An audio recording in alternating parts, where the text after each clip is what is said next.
Boa noite aos irmãos, a graça e a paz do nosso Senhor Salvador Jesus Cristo. Amém. Sinto-me imensamente honrado e feliz pelo convite que me foi feito para estar aqui com os irmãos nessa noite para ministrar a palavra de Deus. Meu nome é Hudson, sou pastor presbiteriano já desde 2017. Novinho, né? Recém-formado, podemos dizer assim. E eu componho o quadro de missionários da JMN, Junta de Missões Nacionais do Brasil. Eu estou aqui nessa noite juntamente com minha esposa, Cleide Oliveira, né? Os irmãos já puderam vê-la aí. E nós estávamos ali na cidade de Itacaré, há 4 anos, pregando o Evangelho naquela cidade, né? E nós viemos a Salvador por questão de saúde, e aqui estamos, para a glória de Deus, né, para anunciar o Evangelho de Deus nessa noite. Enquanto isso, eu quero convidar os irmãos a abrir a sua Bíblia comigo no Evangelho segundo o apóstolo João. O Evangelho de João, capítulo 1. Vamos ler aí do verso 1 até o verso 14. Evangelho de João, capítulo 1, do verso 1 ao 14. À medida que os irmãos se encontrarem, pode se colocar de pé para fazermos essa leitura.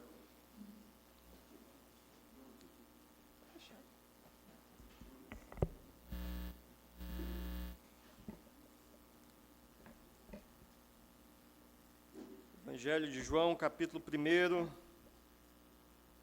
a palavra do Senhor nos diz assim: No princípio era o Verbo, e o Verbo estava com Deus, e o Verbo era Deus. Ele estava no princípio com Deus, todas as coisas foram feitas por intermédio dele, e sem ele nada do que foi feito se fez. A vida estava nele, e a vida era a luz dos homens. A luz resplandece nas trevas, e as trevas não prevalecem contra ela. Houve um homem enviado por Deus, cujo nome era João. Este veio como testemunha para que testificasse a respeito da luz, a fim de todos virem a crer por intermédio dele. Ele não era luz, mas veio para que testificasse da luz. A saber, a verdadeira luz que, vindo ao mundo, ilumina todo o homem. O Verbo estava no mundo, o mundo foi feito por intermédio dele, mas o mundo não o conheceu. Veio para o que era seu, e os seus não o receberam. Mas a todos quantos o receberam, deu-lhes o poder de serem feitos filhos de Deus, a saber, aos que creem no seu nome, os quais não nasceram do sangue, nem da vontade da carne, nem da vontade do homem, mas de Deus. E o Verbo se fez carne e habitou entre nós, cheio de graça e de verdade, e vimos a sua glória, glória como do unigênito do Pai. Oremos mais uma vez. Ó Deus Altíssimo e Soberano Pai, nos encontramos mais uma vez diante da Tua palavra, e te damos graça pelo privilégio que temos de meditar nas Sagradas Escrituras.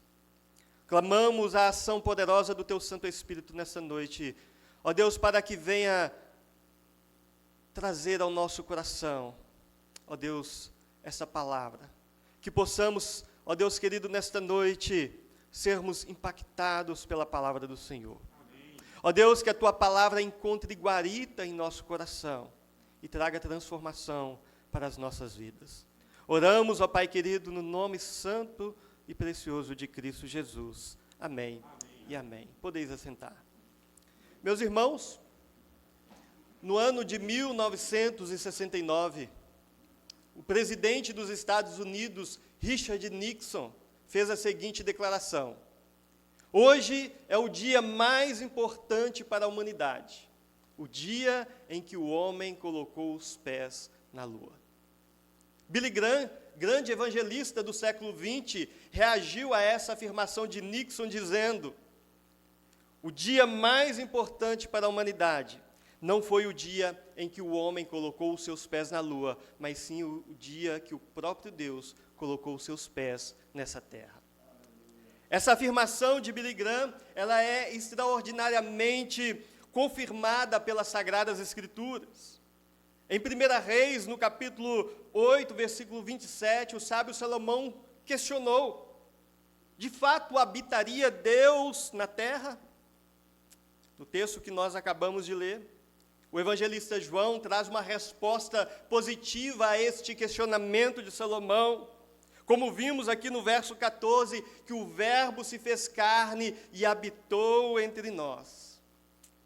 Inúmeras profecias apontavam para a vinda do Messias, e foram todas maravilhosamente cumpridas.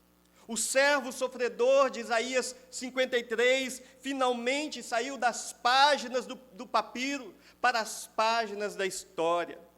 Ao habitar entre nós, o próprio Deus, na pessoa de nosso Senhor Jesus Cristo, pôs os seus pés a esta terra para nos trazer esperança. E é sobre isto que nós iremos meditar neste momento. Jesus Cristo, a verdadeira esperança para a humanidade.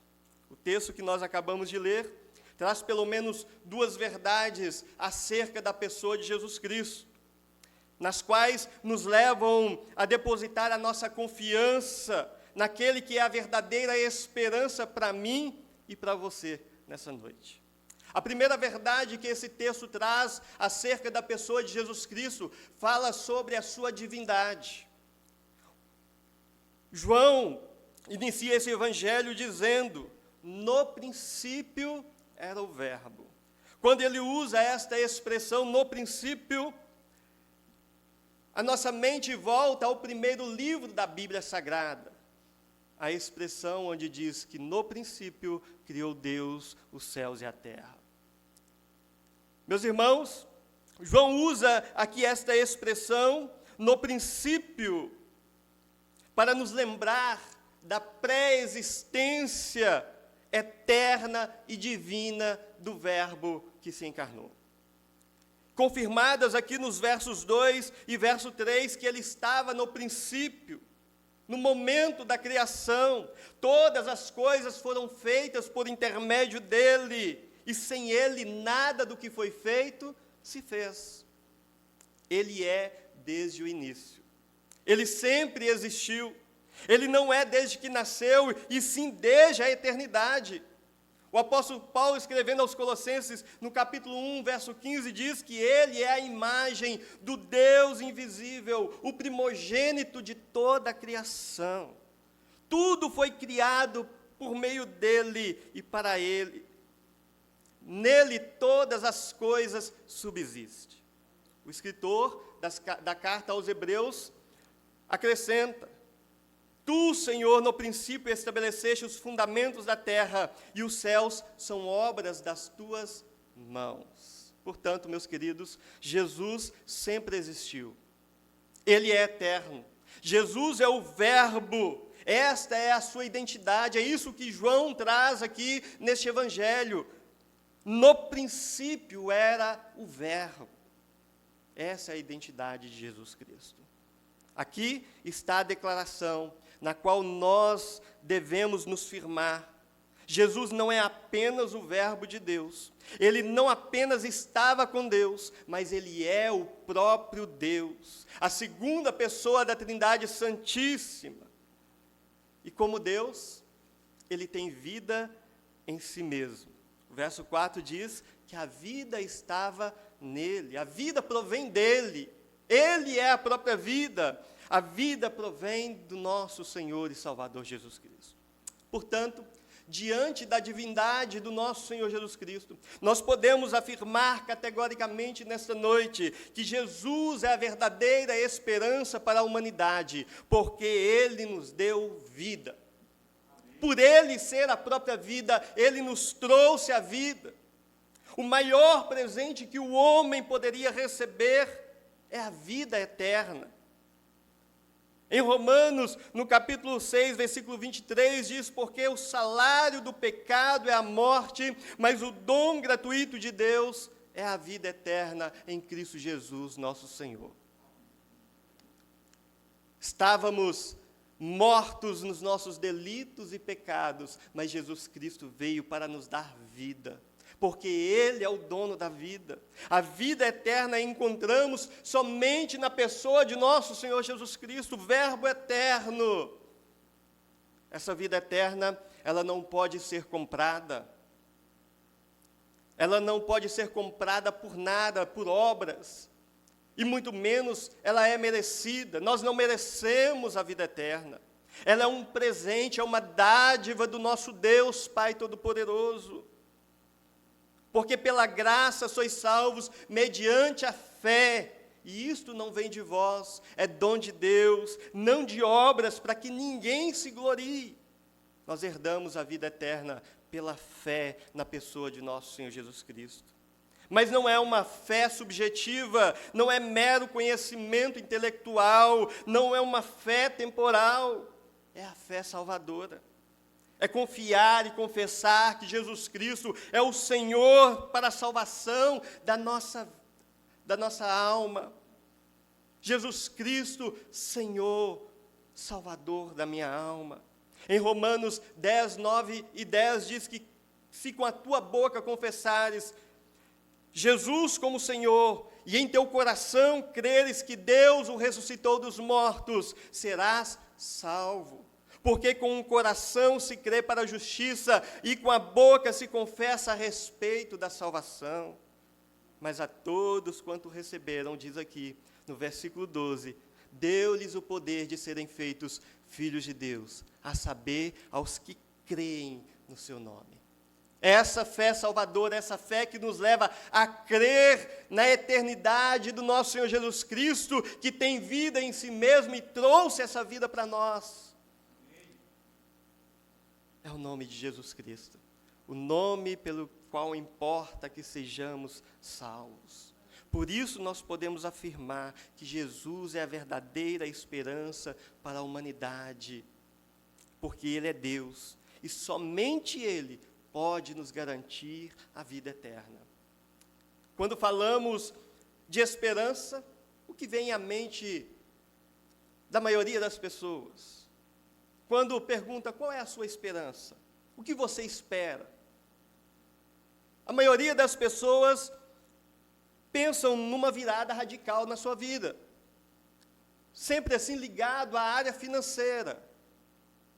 Por isso, sonham desesperadamente em ganhar uma bolada, faz jogos de azar, joga na Mega Sena, porque querem uma virada na sua vida. Essa é a esperança de grande parte da sociedade. Outros, por sua vez, têm a esperança de ser um grande empresário de sucesso, ou de ser um grande médico conceituado. Outros ainda têm a esperança apenas de conseguir sobreviver neste mundo de valores invertidos.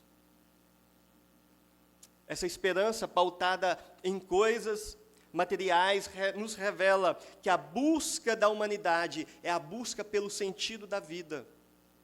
E a maioria das pessoas tem buscado pelo sentido da vida em coisas materiais, e muitos têm encontrado a infelicidade, porque, infelizmente,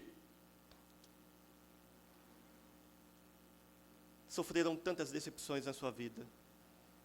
Tantas decepções que a realidade atual é que muitos já perderam a sua esperança. Não acreditam em mais nada. Simplesmente pelo caos que esse mundo se encontra. E as pessoas estão céticas e cegas pela complexidade deste mundo. Porque, de fato, é tudo tão obscuro, é tudo tão incerto. Para muitos está tudo perdido, porque foram sofridos tantas decepções. Sofreram decepções na vida conjugal, sofreram decepções na vida financeira, sofrem decepções na vida relacional, na vida profissional e até mesmo na vida espiritual. Pessoas desiludidas com tantas decepções na vida, que acabou-se a esperança. Mas certo é que essas pessoas tenham depositado a sua esperança no lugar errado, na coisa errada, na pessoa errada. Por isso eles vivem na escuridão que encobre a verdadeira esperança. E viver em trevas é o mesmo que existir sem Deus, e o que equivale à morte eterna. Porém, o texto, nos versos 4 e versos 5, diz que a vida estava nele, a vida era a luz dos homens. E esta luz resplandece nas trevas, e as trevas não prevalecem contra ela. Portanto, a solução para a obscuridade que produz medo, que produz incertezas, que produz decepções, angústias e ainda produz morte eterna, está somente na pessoa do nosso Senhor e Salvador, Jesus Cristo, que é a verdadeira luz, a qual ilumina todo homem, trazendo para ele vida e vida em abundância. A nossa esperança deve estar firmada na vida que emana de Cristo Jesus, porque Ele veio para que tenhamos vida e vida em abundância. Amém? Eu disse que a primeira verdade falava acerca da divindade de Jesus Cristo. A segunda verdade que esse texto nos traz fala da humanidade de Cristo Jesus. Não obstante Jesus Cristo ser divino, Ele também é humano. 100% Deus, mas também 100% humano. Meus irmãos, no plano de Deus para a nossa salvação, o Salvador da humanidade deveria ser verdadeiro Deus e verdadeiro homem. Porque desde que o representante da raça humana, Adão, pecou, a ira de Deus se acendeu contra a humanidade. Assim, contraímos uma dívida impagável para com o nosso Deus. Porque para pagar este preço, um preço muito alto, um outro representante deveria viver uma vida inteira de santidade, de obediência, e ainda assim sofrer na sua pele a penalidade que envolvia um sofrimento de corpo e alma, que só é cabível ao homem. Por isso era necessário que Cristo assumisse a forma humana, a natureza humana, não somente com todas as suas propriedades essenciais, mas também com todas as suas debilidades, às quais ela está sujeita depois da queda. E assim ele deveria descer às profundezas da degradação em que o homem havia caído. Portanto, o verso 14 nos diz que o Verbo se fez carne, o Verbo se fez carne e habitou entre nós. Aqui está a expressão do dia mais importante para a humanidade. O dia em que o próprio Deus, na pessoa de Jesus Cristo, colocou os seus pés a esta terra. E Ele trouxe consigo a verdadeira esperança para a humanidade. Pois na terra não havia nenhum justo, nenhum sequer. Ninguém que fosse capaz de salvar a si mesmo da ira de Deus. A palavra de Deus afirma que o homem, ele é pecador, pois todos pecaram e carecem da glória de Deus. Somos pecadores na mira de um Deus irado. Porém, esse Deus não é apenas um Deus irado, é um Deus também de amor. E por amor, Ele enviou o seu único Filho a este mundo. Porque Deus amou o mundo de tal maneira que deu o seu Filho unigênito para que todo aquele que nele crê não pereça, mas tenha a vida eterna. Aleluias. Ele enviou o seu único Filho a esta terra para pagar a dívida que eu e você jamais conseguiríamos pagar. E o Verbo se fez carne e habitou entre nós. Ele não era carne. Ele se fez, ele tornou-se carne, ele tomou a forma humana, ele tabernaculou entre nós. E embora ele, subsistindo em forma de Deus, ele não julgou por usurpação o ser igual a Deus. Antes, a si mesmo se esvaziou, assumindo a forma de servo e tornando-se em semelhança de homens e reconhecido em figura humana. Jesus Cristo, 100% Deus. E 100% homem. Portanto, diante da sua humanidade, nós podemos afirmar nesta noite que Jesus Cristo é a verdadeira esperança para a humanidade, porque Ele nos trouxe a redenção. A vinda de Jesus Cristo havia sido anunciada desde a queda de Adão pelo próprio Deus, como podemos ver lá em Gênesis 3. Inúmeras outras profecias apontavam para a vinda de Jesus Cristo a Belém, e foram todas maravilhosamente cumpridas. O modo como ele nasceu, como ele viveu, como ele sofreu e morreu, o nascer numa manjedoura, o seu suplício de morte, não ter nenhum de seus ossos quebrados, suas vestes rasgadas, ser crucificado, tudo isso foram profecias proferidas 600, 800, 1000 anos antes da sua vinda, e todas foram cumpridas rigorosamente. No texto que nós lemos, nós vimos o cumprimento da profecia de Isaías, capítulo 40, versos 3 e 5, falando que viria um precursor, anunciando a vinda do Messias, e aqui nós lemos no versículo 6, que houve um homem enviado por Deus, cujo nome era João. Este veio como testemunha para que testificasse a respeito da luz, a fim de todos virem a crer por intermédio dele. Cumprimento de profecias. O mundo aguardava a vinda do Messias, e ele veio e habitou entre nós, e o Verbo se fez carne, e habitou entre nós, cheio de graça e verdade, e vimos a sua glória, glória como do unigênito do Pai.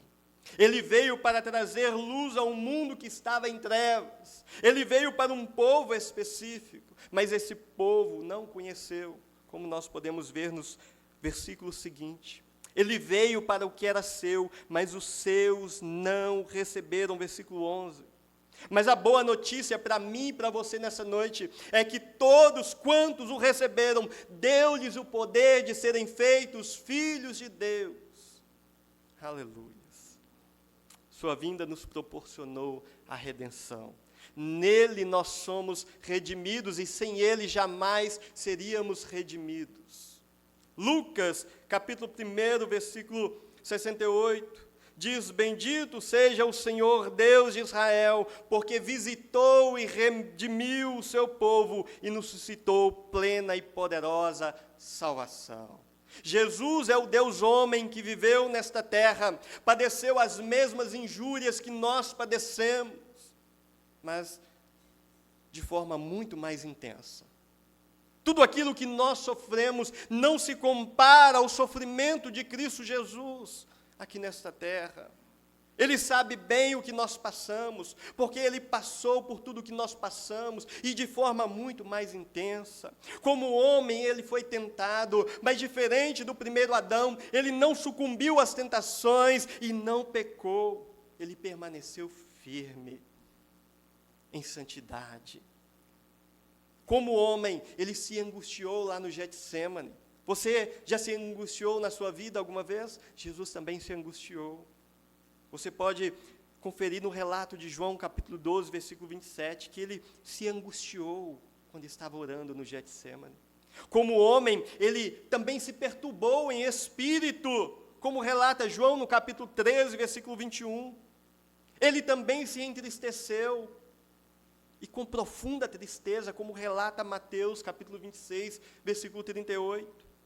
Ele levou sobre si as nossas enfermidades e as nossas dores. Ele foi oprimido e transpassado pelas nossas transgressões. Ele foi moído pelas nossas iniquidades. E o castigo que nos traz paz estava sobre ele. Ele foi desprezado e traído. Ele foi caluniado e difamado. Ele foi humilhado e sofreu na sua própria pele as marcas da crueldade humana. Ele foi julgado, ele foi condenado, abandonado e morto. Os discípulos, no caminho de Emaús, já haviam perdido a esperança. Você pode conferir comigo, aí voltando uma página na sua Bíblia, no Evangelho de Lucas, capítulo 24, versículo 21, mas aqui está falando daquele domingo em que Jesus havia ressuscitado. 2 dos seus discípulos estavam voltando para sua casa, cabisbaixos, entristecidos com todo aquele acontecimento. Jesus chega ao lado deles e os seus olhos estavam como encobertos, que não puderam conhecer Jesus Cristo naquele momento. E Jesus caminhando com eles, e eles ali angustiados, entristecidos, lamuriando, e Jesus pergunta: por que vocês estão dessa forma? E eles olham e falam: você é o único que não sabe das coisas que aconteceram nos últimos dias? E falaram daquilo que Jesus havia sofrido. E eles falaram exatamente assim, no versículo 21. Ora, nós esperávamos que fosse ele quem havia de redimir a Israel. Mas depois de tudo isso, já é o terceiro dia desde que tais coisas sucederam. Meus irmãos, uma esperança desvanecida. Uma esperança que havia se perdido por causa dos acontecimentos daquele momento. A falta de esperança no coração daqueles homens fizeram com que eles se entristecessem e voltassem para suas casas. Eles não estavam errados em esperar a redenção em Jesus Cristo, mas eles erraram quando abandonaram essa esperança. Jesus havia dito que ressuscitaria no terceiro dia, e aquele era o terceiro dia. E naquele momento renascia no coração deles a verdadeira esperança. Porque Jesus estava ali ao lado deles, a morte não conseguiu contê-lo, ele ressuscitou e está vivo para lembrá-los que ainda há esperança. A esperança porque haviam contemplado a glória de Deus, a esperança porque o próprio Deus se encarnou e trouxe verdadeira esperança de salvação a um povo que estava completamente perdido, porque ele trouxe consigo a verdadeira redenção para a humanidade.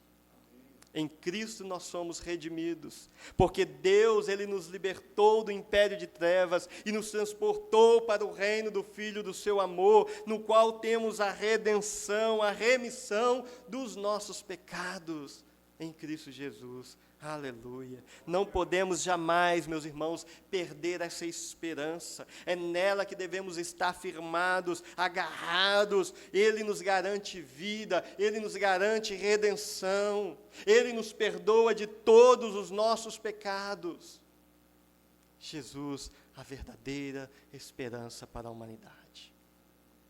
A verdadeira esperança para a humanidade, porque Ele nos trouxe a vida eterna. Porque Ele nos trouxe a redenção. Mas podemos afirmar ainda nesta noite que Jesus é a verdadeira esperança para a humanidade, porque Ele nos deu a conhecer a maior expressão de graça e verdade que a humanidade poderia conhecer. A vinda do próprio Deus na pessoa de Jesus Cristo a este mundo é a maior expressão de graça que poderíamos conhecer.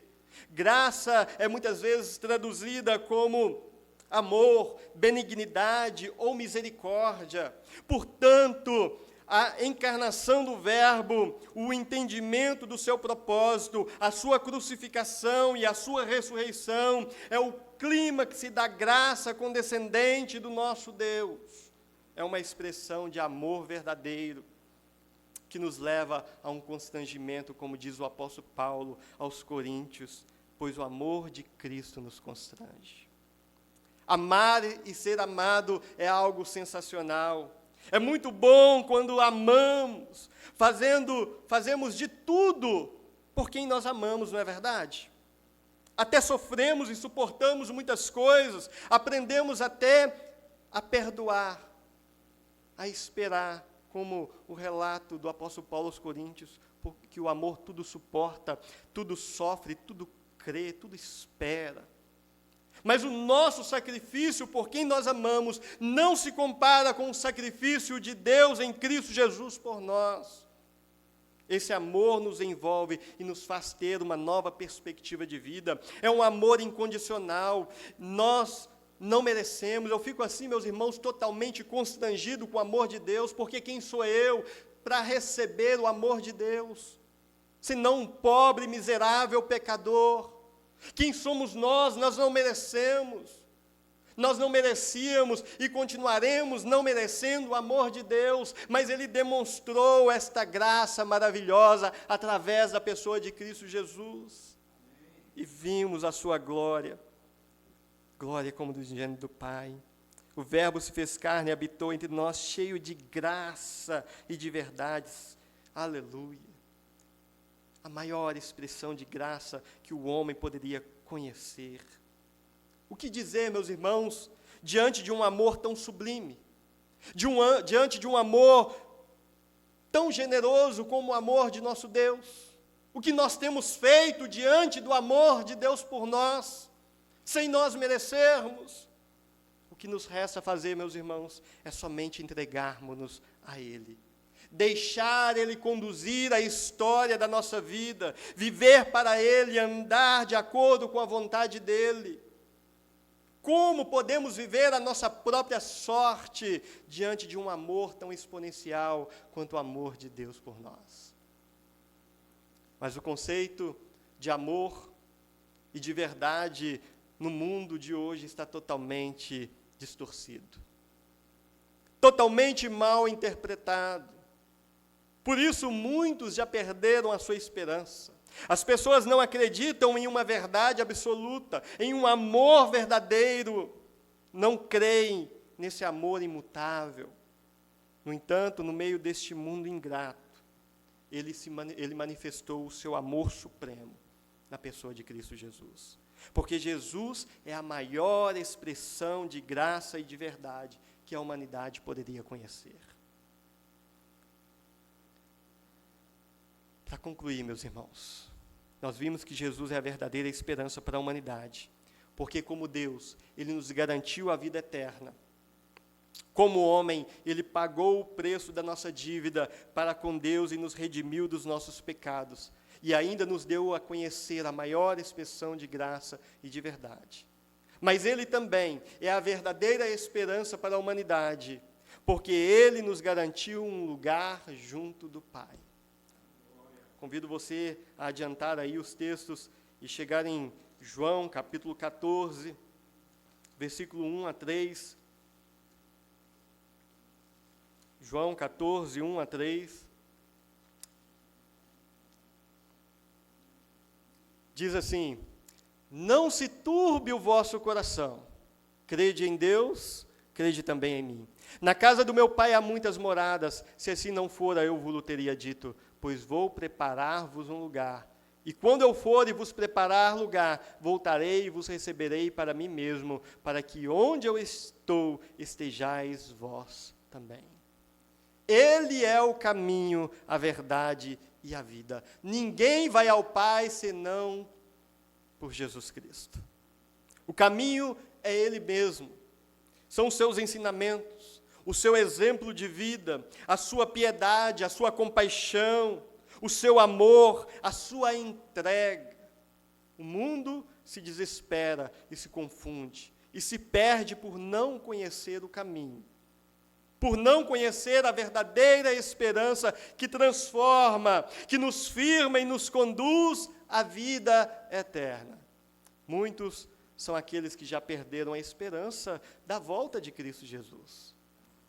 Quantos estão vivendo aí esta vida esquecendo-se que Jesus Cristo prometeu voltar para nos levar para junto do Pai? Estão como os discípulos de Emaús, totalmente desorientados, totalmente sem rumo e sem perspectiva alguma. Por isso o desespero toma conta da alma de muitos. Perderam a esperança da volta de Cristo. Estão abandonando o arado e voltando-se para trás. É tempo de colheita. Os campos já estão brancos. Aquele que pôs a mão no arado não pode olhar para trás. Tem que continuar firme, caminhando na presença de Cristo Jesus. O Evangelho de João, ele foi escrito com 2 propósitos específicos. O primeiro é evangelístico. É para mostrar que Jesus é a verdadeira esperança para a humanidade. Mas ele também foi escrito para fortalecer e contribuir com o amadurecimento da fé daqueles que já estão comprometidos com Cristo Jesus. Portanto, nós devemos anunciar sempre que Jesus Cristo é a verdadeira esperança para a humanidade. Esperança para o perdido, porque nele encontramos a salvação. Esperança em Jesus Cristo, porque nele nós somos redimidos. Esperança em Cristo Jesus, porque nele conhecemos o amor verdadeiro do nosso Pai. Esperança para aqueles que caminham e creem nele, porque ele prometeu para voltar e buscar aqueles que permanecerem firmes. Jesus Cristo, a verdadeira esperança para mim e para você. Que Deus continue abençoando essa igreja, fortalecendo o seu coração, para que você continue crendo na pessoa de Jesus Cristo, para que você continue firme na presença de Jesus. Para você que já perdeu a esperança, volte a esperar. Alegre-se em Cristo Jesus. Ele voltará para nos levar para junto do Pai. Que Deus em Cristo Jesus te abençoe, hoje e sempre.